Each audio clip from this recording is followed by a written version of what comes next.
মেয়েরা গাদা চলছে রাস্তায়, ইও যাচ্ছে 10-12টা ছেলে, শয়তান বললে দেবে চালিয়ে দে, এরকম মেরে দিয়ে পালিয়ে গেল। ঠিক বললাম না ভুল বললাম? শয়তান বলছে মার, কোনো অসুবিধা নাই। আর সিপালি যদি একবার হেসে দেয় করে বাস, এরপর বলবে চাউমিন খাবে না এগ রোল খাবে, হারামখোর। মায়ের লেগে তো একটা আপেলও কিনে আনিস না রে হারামখোর। এইটাই বুঝাতে চাইছি। আপনি নিজেকে মুমিন বলছেন, চলুন America, London, Britain, Japan, German, Australia, New Zealand, Brazil, Argentina, যতগুলো বেঈমান কাফেরের দেশ আছে, আগে দেখবেন ছোটবেলায় আমাদের বাপ দাদরা বলতো, বে তোর বাপের বিয়ে দেখেছিস? বলতো না ইয়ার কি মেরে? আমরা বলতাম না দেখিনি গো। কিন্তু এখন ছেলেরা বাপের বিয়ে দেখছে, জানেন? হ্যাঁ, হাসছো, বাস্তব বলছি।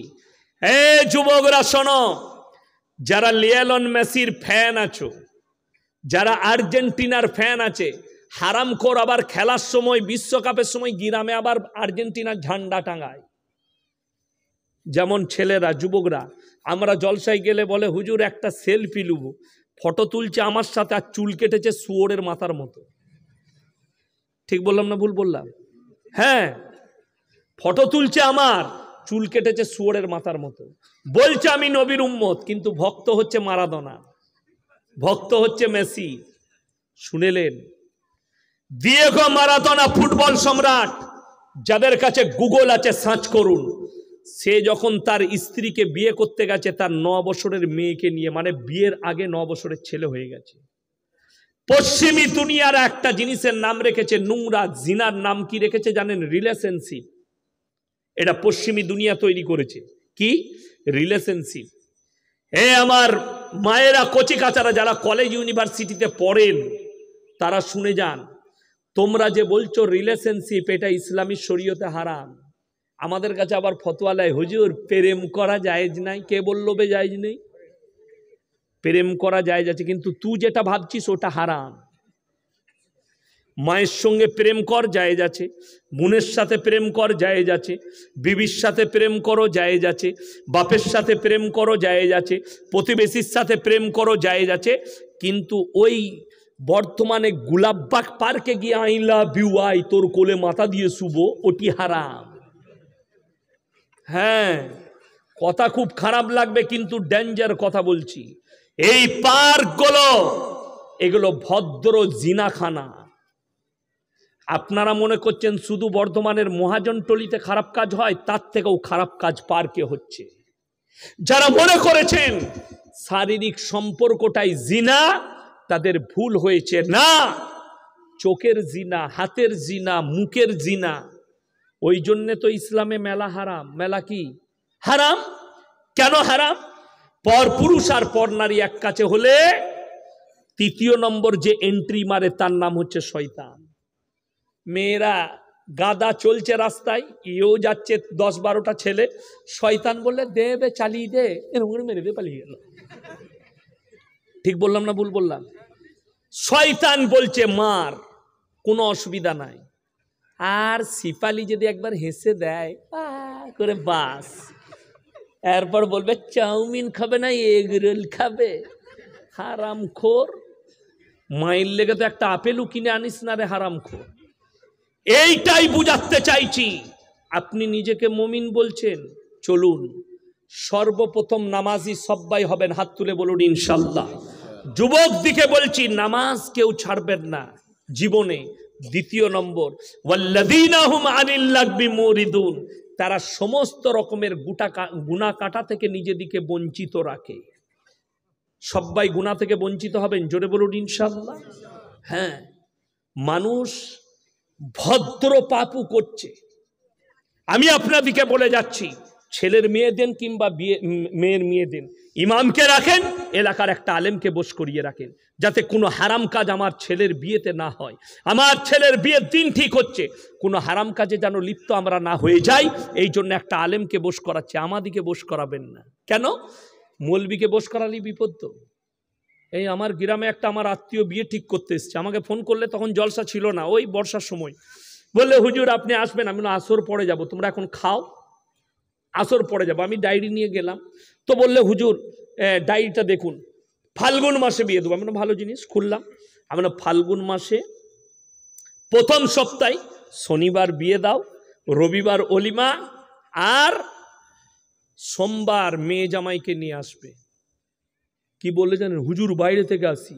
ও বাইরে গিয়ে ফোন লাগাইছে কাকে? বড় মুফতি সাহেবকে। আমার আগে মুফতি সাহেব বায়ান করছিল না, ওর থেকেও বড় মুফতি আছে। কে? বউ। ঘরের বউয়ের থেকে বড় মুফতি কেউ আছে? ও বউকে লাগাইছে। হুজুর বলছে শনিবার বিয়ে আর রবিবার বউ ভাত। মুফতি সাহেব ফতোয়া দিচ্ছে, না শনিবার বিয়ে দিলে শনি লেগে যাবে।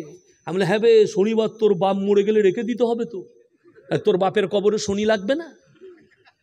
এর থেকে বড় নেমক হারাম কেউ আছে? আরে মায়েদের ফতোয়া শুনেলেন, মেয়েদের হাদিসুন নিসা, মেয়েদের হাদিস। বিয়ের দিন ঠিক করলে জিলেবি দিতে নাই, বর্ধমান জেলার মেয়েরা বলে। কেন? বলে বিয়েতে পাগ লেগে যাবে, জিলেপিতে প্যাঁচ লাগানো আছে। হ্যাঁ, আমি খালি চিন্তা করি, যদি বিয়েতে জিলাপি দিলে পাগ লেগে যায়, প্যাঁচ লেগে যায়, যে মাল বিলে জিলেপি তৈরি করছে তার বেটা বেটি তো জীবনে বিয়ে হবে না, সে তো প্যাঁচ মেরেই গেছে, আর তার প্যাঁচ মারা শেষ আছে। কথা বলেন, রোজ 10 কেজি 20 কেজি জিলাপির প্যাঁচ মারছে, তার বেটা বেটির তো জীবনে বিয়ে হবে না। এটার নাম হচ্ছে শিরক, আল্লাহ বাদ দিয়ে তার সৃষ্টির ওপরে বিশ্বাস করা। বিয়েতে আমি দিন ঠিক করতে গেছি শিরোড়াই বলে একটা গ্রামে। শিরোড়াই চিনেন না? চেনা? শান্তিবাগ। হ্যাঁ, একদম নদীর কিনারার কাছে শান্তিবাগ। তো আমি দিন ঠিক করতে গেছি, নাস্তা পানি সব ঠিক আছে, চায়ের সময় খালি বিস্কুট আর চানাচুর আর চা। আমি ডিমটা কোথা গেল বে? আমাদের এইখানে বর্ধমান জেলায় ডিম দেয় না, দেয় না চায়ের সাথে মেহমানকে ডিম দেয়। তো আমি ডিমটা ভুলে গেল না পয়সা না। ঘরে এসে আমার বউকে জিজ্ঞেস করলাম, হ্যাঁ গো ডিম দেয় না কেন? বলি, তুমি জানো না বিয়েতে ডিম দিলে মেয়েরা বলছে বিয়ে ভেঙে যাবে। আমরা হ্যালো, ডিমের পাওয়ার এত কি করে হলো? কষ্টের বিষয়। এটার নাম শিরিক। আমি আপনাদেরকে হাসির ছলে শিরিক বুঝাচ্ছি আমার মায়েরা। এটাই যারা বিশ্বাস করবে, তুমি আল্লাহর কাছ থেকে বিশ্বাস সরিয়ে দিলে, যেহেতু এটা আল্লাহর সৃষ্টি, ভালো মন্দের মালিক সকলে বলুন কে? একমাত্র আল্লাহ। তুমি বিশ্বাস করলে কিসের ওপরে? ডিমের ওপরে। তুমি শিরক করে বসলে। তুমি বিশ্বাস করলে জিলেপির ওপরে, তুমি আল্লাহকে বাদ দিয়ে জিলেপির ওপরে বিশ্বাস লাগলে তুমি শিরক করে বসলে। আর আল্লাহর কাছে যতগুলো পাপ আছে, সব থেকে নিকৃষ্ট পাপ শিরকের পাপ।